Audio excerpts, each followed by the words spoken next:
नमस्कार, आपके साथ मैं हूं नलिनी पांडे और मेरे साथ मेरे सहयोगी मयंक मिश्रा जुड़ गए हैं। मयंक, इजराइल और ईरान के बीच जंग जैसे हालात बन चुके हैं, बहुत ही तनावपूर्ण स्थिति है। इस वक्त की सबसे बड़ी खबर आपको क्या मिल रही है? देखिए नलिनी, आज 3 तारीख है और इस वक्त की बड़ी खबर मैं ब्रेक कर रहा हूं। ईरान की तरफ से अरब देशों पर बड़ा हमला हुआ है और एक बार फिर बहरीन को निशाना बनाया गया है। बहरीन में कई बैलिस्टिक मिसाइल्स फायर की गई हैं। ईरान की तरफ से ड्रोन्स फायर किए गए। देखिए बहरीन पर एक बार फिर हमला, ये अहम डेवलपमेंट है। बहरीन पर हमले हुए थे, हमने देखा था कि जब 40 दिन की अभी जंग हुई सीज फायर के पहले, तो बहरीन पर बड़े हमले हुए।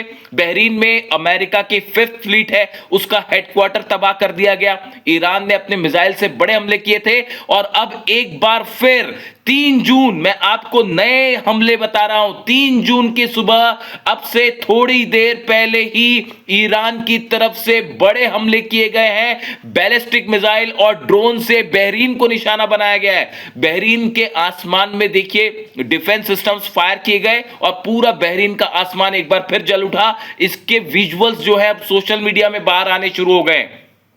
पूरे बहरीन में कई जगह धमाकों की आवाजें हैं। कितना नुकसान है उसकी खबर हम आप तक लाएंगे जैसे जैसे अपडेट सामने आएगा। लेकिन बहरीन को निशाना बनाया जाना ये बता रहा है कि एक बार फिर अरब देशों पर हमले शुरू हो चुके हैं। इसके साथ दूसरी बड़ी खबर, कुवैत में एक बार फिर ईरान ने मिसाइल्स फायर की हैं और ड्रोन से हमला किया है। ये नए हमले हैं। देखिए आज 3 जून की सुबह पूरे कुवैत में सायरन बजने लगे और उसके बाद जो है ईरान के ड्रोन्स की झड़ी लग गई, बैलिस्टिक मिसाइल से हमले किए गए और कुवैत में भी कई जगह धमाके की खबरें हैं। और ईरान की तरफ से यह बात कही गई है, जो बात सामने आ रही है कि अमेरिका के बेसिस को निशाना बनाया गया है एक बार फिर कुवैत में और बहरीन में। देखिए कल जो हमले हुए कुवैत में, जो कल के हमले थे, यानी कि 2 तारीख की सुबह जो हमले किए गए थे, उसमें बताया जा रहा है कई अमेरिकी सैनिक घायल हुए हैं और जो बैलिस्टिक मिसाइल्स गिरी ईरान की, वो सीधा अमेरिकन बेस के ऊपर गिरी थी और वहां पर कई अमेरिकन सोल्जर्स के घायल होने की भी खबरें थी। अब आज जो नए हमले हुए हैं, इसमें बताया जा रहा है कि अमेरिका के उन ठिकानों को निशाना बनाया गया जो कुवैत में थे और जो बहरीन में थे। अब ये आज के हमले क्यों किए गए, इसका भी जवाब सुनिए। अमेरिका की तरफ से आज सुबह सुबह, यानी 3 तारीख की सुबह, बताया जा रहा है कि आप कह लीजिए कि 2 या 3 की दरमियानी रात भी कह सकते हैं आप, अमेरिका की तरफ से, सेंटकॉम की तरफ से ईरान के केशम आइलैंड पर हमला किया गया। केशम द्वीप पर मिसाइलें दागी गई, टॉम हॉक मिसाइल से हमले किए गए अमेरिका की तरफ से केशम द्वीप पे। उसका नतीजा यह हुआ, बेहद गुस्से में है ईरान। बिना वक्त गवाए ईरान की सेना ने, आईआरजीसी ने हमले शुरू कर दिए और बताया जा रहा है कि बहरीन पर हमला करने की वजह यह बताई जा रही है, ऐसा सोर्सेस से खबर है कि बहरीन की तरफ से भी कुछ मिसाइल्स फायर की गई ईरान के ऊपर। देखिए इस समय ईरान उन्हीं देशों को निशाना बना रहा है जिन देशों से ईरान पर हमले हो रहे हैं। हमने देखा कुवैत पे हमला इसलिए हुआ क्योंकि कुवैत में अमेरिकन बेस का इस्तेमाल करते हुए 2 दिन पहले ईरान के 3 द्वीप पर हमले किए गए थे। उसका बदला लेते हुए ईरान ने कुवैत पर हमला किया और आज फिर जो है बताया जा रहा है कि कुवैत की तरफ से मिसाइल्स फायर की गई थी, ऐसी खबरें हैं। भले इसको क्लेम ना किया जाए, लेकिन इसी वजह से कुवैत को आज निशाना बनाया गया और बहरीन की एंट्री होना भी अपने आप में बड़ा मामला है। बहरीन पर मिसाइल्स फायर की गई क्योंकि ऐसा मानना है कि बहरीन की तरफ से भी हो सकता है कि ईरान को टारगेट किया गया, खासकर केशम आइलैंड पर। देखिए केशम आइलैंड वो जगह है, मैं बार बार बता रहा हूं आपको, केशम आइलैंड के लिए इतना जंग क्यों है, अमेरिका बार बार केशम आइलैंड पर हमले क्यों कर रहा है। केशम आइलैंड एंट्री पॉइंट है हॉर्मूज का।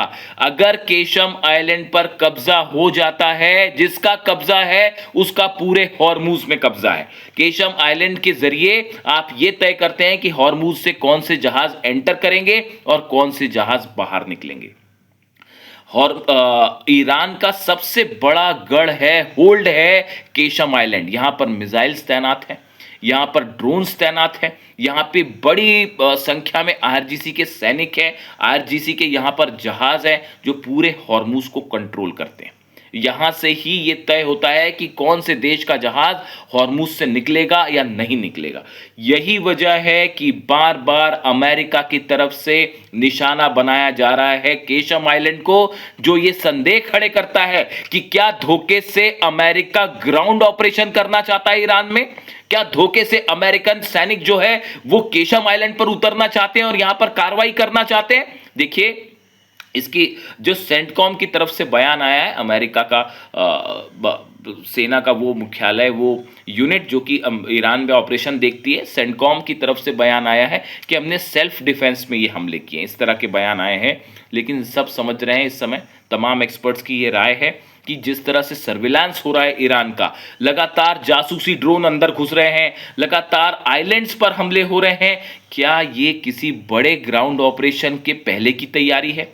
और ये बात ईरान अच्छी तरह से समझता है और इसके लिए इसका जवाब देखिए, ईरान पर जैसे ही हमला हो रहा है ईरान तुरंत उसका जवाब दे देता है। और एक बार फिर आज यही हुआ, जो खबरें आई, देखिए इसके पहले का एक बड़ा डेवलपमेंट और है। एक जहाज़ जो है वो लेक्सी नाम का जहाज़ जो है वो ईरान की तरफ बढ़ रहा था। टैंकर है, ऑयल टैंकर, जो बड़ी मात्रा में तेल लेके ईरान के एक तट की तरफ बढ़ रहा था। बदले में अमेरिका के जहाज़ों से हेलफायर मिसाइल्स फायर की गई और इस जहाज़ के इंजन रूम को तबाह कर दिया गया। ये जहाज़ समुद्र में फंसा हुआ है, हॉर्मुज में फंस गया बीच में, और इस पर धमाके किए गए। ये निशाना अमेरिका की नौसेना की तरफ से किया गया, जिसका बदला देखिए जैसे ये हमला हुआ उसके बाद खबरें आई कि ईरान पहले ही बहुत गुस्से में है और ईरान की तरफ से हॉर्मुज में कई अमेरिकी जहाज़ों पर भी हमले किए गए हैं। इस तरह की खबरें, जो ईरान की तरफ बढ़ रहे इस टैंकर को जिन जहाज़ों ने रोका, अमेरिकन जहाज़ों ने, उनको लेकर भी आईआरजीसी की तरफ से बड़ा एग्रेसिव अप्रोच देखने को मिला और हमले किए गए। और उसके थोड़ी देर बाद फिर केशम आइलैंड पर हमले होते हैं और केशम आइलैंड पर भी कितना नुकसान हुआ है इंतजार करना पड़ेगा, खबरें सामने आ जाएंगी। लेकिन ईरान ने पलटवार कर दिया बहरीन पर और कुवैत पर। देखिए, दो और बड़े डेवलपमेंट है। मार्को रूबियो, अमेरिका के विदेश मंत्री का बयान सामने आया है। उन्होंने ये कहा है कि हॉर्मुज खोलने के बदले हम ईरान से सैंक्शंस नहीं हटाएंगे। देखिए, ये बड़ी बात है कि ईरान की तरफ से ये कहा गया कि पहले आप अपना ब्लॉकेड हटाइए और यहाँ से बाहर निकलिए, उसके ऊपर बाद हमारे ऊपर जितने सैंक्शंस लगे हैं, जितने प्रतिबंध लगे हैं, वो हटाए जाएं, बदले में हॉर्मुज खोला जाएगा। इस तरह की बातें निगोशिएशंस में सामने आई। लेकिन अब मार्को रूबियो ये कह रहे हैं, अमेरिका के विदेश मंत्री, कि हॉर्मुज खोलने के बदले हम सैंक्शंस नहीं हटाएंगे, आपको अपना यूरेनियम सौंपना पड़ेगा, यूरेनियम देना पड़ेगा। जब आप यूरेनियम दोगे तब हम जो है सैंक्शन हटाएंगे। यानी इस तमाम दिनों की जो बातचीत हुई, जो पाकिस्तान के जरिए हुई, जो अरब देशों के जरिए हुई, इसका कोई नतीजा नहीं है। आप घूम फिर कर वहीं आके खड़े हो जाते हैं जहां से बातचीत शुरू हुई।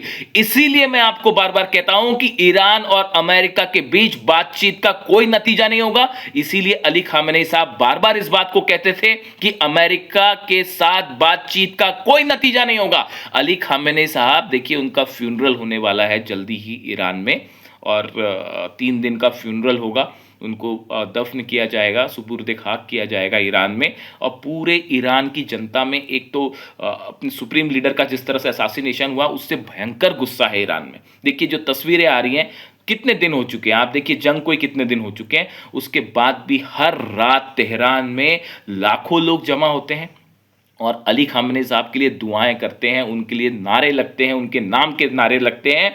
ऐसी मोहब्बत अपने देश के किसी नेता के लिए शायद आपको पूरी दुनिया में कहीं देखने को नहीं मिले। आप देखिए जो तस्वीरें आती हैं, मैं रोज रात को ये तस्वीरें फॉलो करता हूं और आज भी सुबह सुबह मैं 4 बजे से उठ के इस खबर को फॉलो कर रहा था कि बहरीन और कुवैत पे जिस तरह से हमले हुए, इसी दौरान रोज ये तस्वीरें देखने को मिलती हैं। पूरे ईरान में, तेहरान में नारे रखते हैं अली खामेनेई साहब के लिए। उनका फ्यूनरल होने वाला है। देखिए मैंने बीच में जिक्र किया उनकी तरफ से हमेशा ये बात कही गई थी कि अमेरिका पर विश्वास नहीं किया जा सकता। इजराइल पे तो विश्वास का सवाल ही नहीं है और वही बात एक बार फिर साबित हो रही है सही।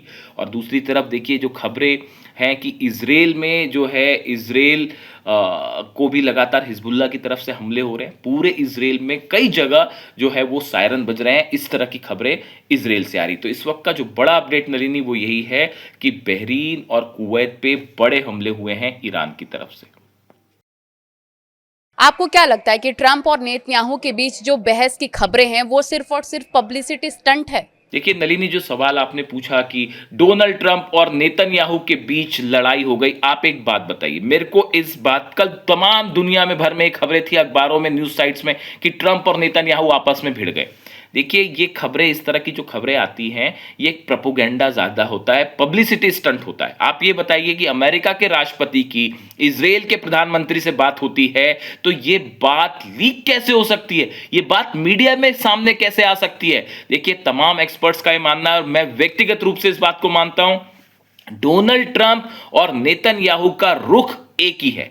भले इस तरह की खबरें फैलाई जाएं कि डोनाल्ड ट्रंप नाराज हैं नेतन्याहू से या नेतन्याहू ने ट्रंप को कुछ कह दिया, लेकिन हकीकत यह है कि अमेरिका और इजराइल का रुख एक ही होता है। उसको अलग अलग देखने की कतई आवश्यकता नहीं है। और इस तरह की खबरें प्रोपेगेंडा ज्यादा होती हैं, फैलाई जाती हैं जब ईरान गुस्से में होता है, मिसाइल्स फायर करता है और हालात को थोड़ा ठंडा करना हो तो इस तरह के बयान सामने आ जाते हैं कि नेतन्याहू ने ट्रंप को कुछ कहा और ट्रंप ने नेतन्याहू को कुछ कह दिया और सोशल मीडिया पे इस तरह की खबरें चढ़ जाती हैं और ये एक मसाला मिल जाता है और ये छप जगह छपने लगेगा। लेकिन हकीकत ये है कि लेबनान पे लगातार हमले जारी हैं, बेरूत में हमले जारी हैं, सीज फायर के बीच हमले हो रहे हैं। इसीलिए ईरान की तरफ से यह कहा जा रहा है कि इजराइल लगातार धोखा करता है, सीज फायर के नाम पर हमले जारी होते हैं। बेरूत में लगातार हमले हो रहे हैं, लेबनान में हमले हो रहे हैं, दक्षिणी लेबनान में हमले हो रहे हैं और सीज फायर सिर्फ नाम का होता है।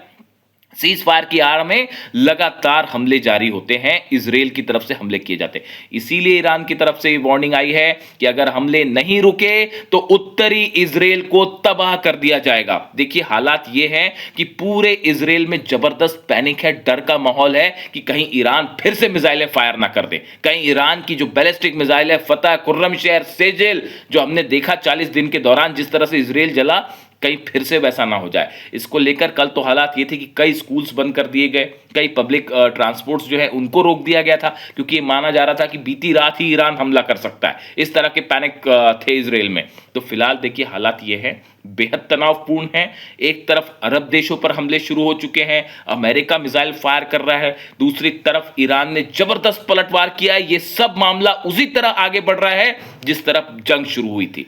यानी पूरा अरब एक बार फिर सुलगना शुरू हो चुका है और धीरे धीरे ये हमले एक बड़ी जंग का रूप ले सकते हैं। हम आपको हर अपडेट पहुंचाएंगे जैसे ये सामने आती तस्वीरें, अरब देशों में कितना नुकसान हुआ है, ईरान की तरफ से कौन से मिसाइल्स फायर किए गए हैं, जितने सारे अपडेट होंगे हम सबसे पहले आप तक पहुंचाएंगे। देखिए मैं न्यूज़ रूम से बाहर हूं, लेकिन मेरी कोशिश हमेशा ये रहती है कि कोई खबर ना छूटे और सबसे पहले आप तक हर खबर सटीक रूप से पहुंचाई जाए।